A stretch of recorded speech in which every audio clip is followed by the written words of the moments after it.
Hello, Chris, Brian, how are you? Very well, how are you? For thousands of years, we have been at war. But before, we were enemies. I'd like to know, how did you land into the Transformers 1 project? Well, so after finishing Toy Story 4, I was able to read this script. It was called the Untitled Transformers movie. And I read the script. First of all, I thought, well, why, this would be Transformers number 8, so what is this, But when I read it, I realizing it was an origin story, the whole thing was on Cybertron, and it being the relationship between these two characters, I was really on board. I wanted to see the movie, and then I was like, well, they're offering me the chance to make it, so I'm gonna take the chance. I'm gonna take it, I'm gonna do it. Hey, watch where you're going! What did you say? It's not like he can transform. Hey, Darkwing! Don't. My finger can transform. Guess which one? Having produced great live-action Transformers films, why making an animated one now? Well, when we started debating what's the next film, around the second film, when we were debating it, we ran into this story.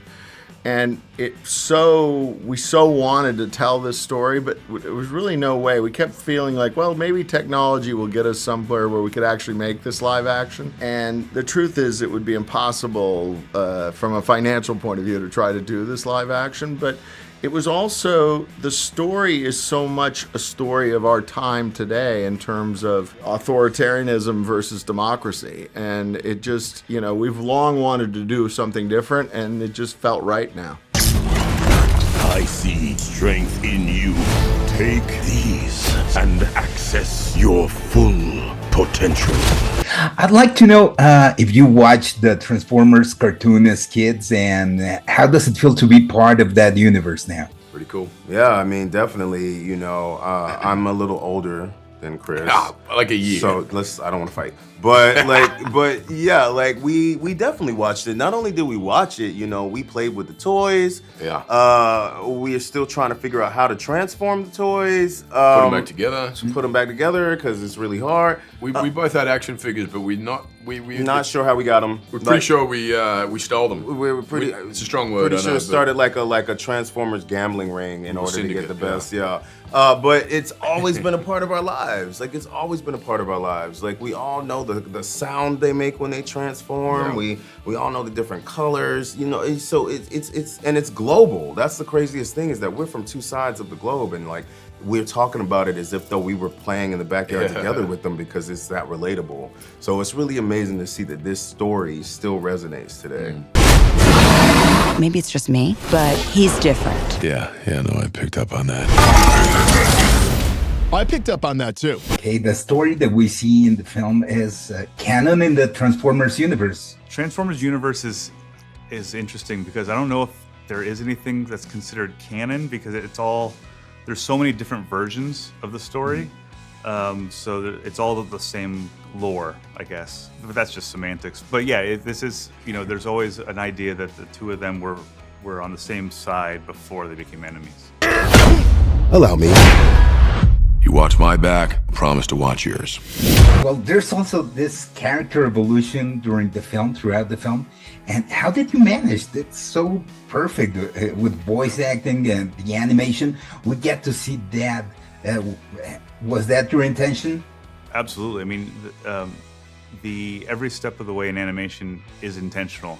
Everything from how that character moves to eye blinks. Everything has to be created. And so I love the idea of seeing their relationship change over the course of this film.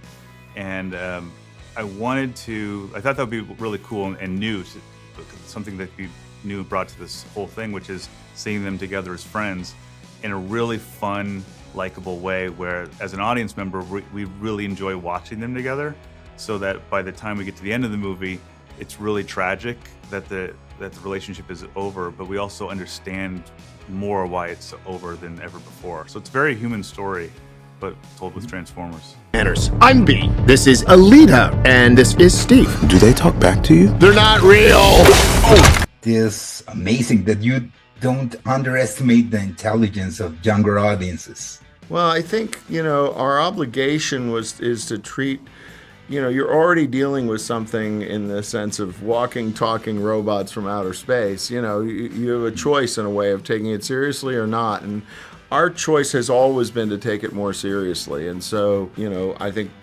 without humans in this movie, it's been great to give more characteristics to the robots as well. We can transform now!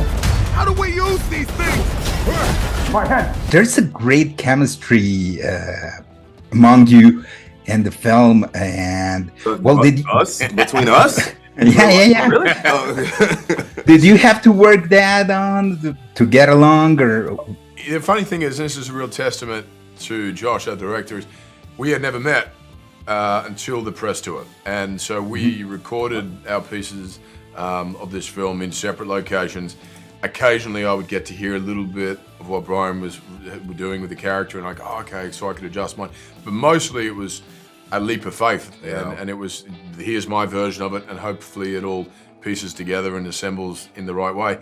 And Josh really directed both of us in such a fantastic way that you wouldn't know that we were on separate locations. You would think we were in the room reacting off one another. And also, you know, the script was so brilliant. It offered up very clear, precise directions for both of these characters. We knew what the end point was going to be, but the how-to and so forth of where these characters were headed was mapped out beautifully for us. Oh, Steve! What is that? Sending location coordinates. It's an SOS message from the surface. Would you like to make a sequel of this film? There's definitely opportunity for them. There's more story to tell. So, you know, there's a whole war, and then they go to Earth and everything. So, there's a lot to tell. We'll see how this does and see if there's an opportunity for that. It's time to show them we are more than meets the eye. How did the project begin?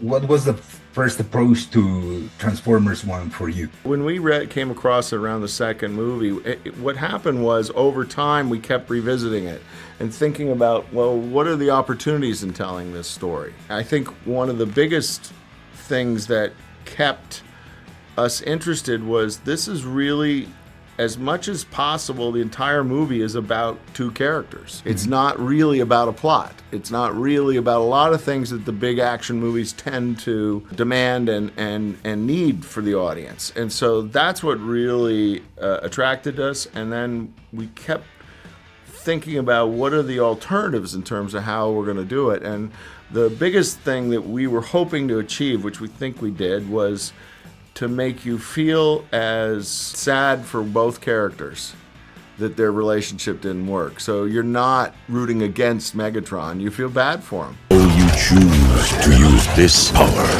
is up to you. We roll out. What? Louder. You've been in animation for quite a while, and what's the main difference that you notice from where you began and where is it now? Oh, animation just in general? Well, the wild thing is how fast the technology changes now. I remember when I was doing Toy Story 4, the technology was fast enough so where, I think if I remember this correctly, the movie Toy Story 1 could render faster than you could watch it, which is totally, you know, and it took so long to render back, you know, in 1995. You know, so, but now it's probably faster we could do it on our iPhones or whatever. You know, the technology moves so quickly. And even this movie, I don't think you could have made it 5 years ago, you know, just with the style and all the reflections and the lighting and everything. So it would look completely different, but it's amazing how quickly it all changes. A cave with teeth. Nothing scary about that. I'm gonna need you to talk less. Holy Primus. When you read the script, did you know that the movie could be a great hit, or is it always a gamble? Well, it's always a gamble. I think anybody who tells you differently, it may be a calculated gamble, but it's still a gamble. And the script, it's a blueprint for sure, but usually, whether it's live action or animation, you start filling it in and it starts to change. And I think one of the biggest things that evolved was finding the tone for what is a 20-ish-year-old Transformer, because we've never done that before. And so that was interesting because we were constantly trying to adjust it. Well, that's a little too young. No, you're already sounding like Optimus. He's not Optimus yet. So that was really tricky and really fun to figure out. Transform and roll out. I want to help build a better world. Like you said, we can be so much more. Did you watch Transformers as a kid, the cartoon? Absolutely, yeah. Every Saturday morning. Do you have a favorite one? Optimus Prime. I have to always pick him because without him, there's no Transformers. Well, Bumblebee, I think, Bumblebee is so much fun all the time, So I have to say, although we only did a little bit of Ironhide in the first movie, but I always thought Ironhide was really fun because he just wanted to shoot. If you remember, he kept saying, "Can I shoot now? Can I shoot now?" That was really what he said, and I found it really like a really funny one-note character. I love Bumblebee. My kids love the character, and I think he provides such great comic relief in the film, and there is an enthusiasm to him and a sort of an optimism and a sense and a fun and a sense of play, which is very complementary to what I think Optimus Prime and Megatron provide. Who's your favorite? Mine is Ratchet. Ratchet is a really good one. Ratchet is an unsung hero, and also incredibly bitter. Ratchet's not a kind Transformer, but a cool one nonetheless. What happened to my best friend? Burn it down! All of it! Did you enjoy the project? Would you like to be in a sequel? Love to. I mean, look, if there's a sequel to be If had, they'll have us back. Right? We might have made a mockery at this point.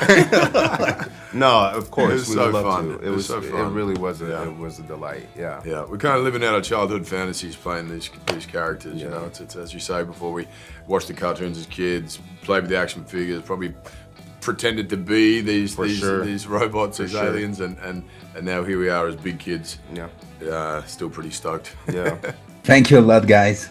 Thanks. Now is the time for us to stand up together as one.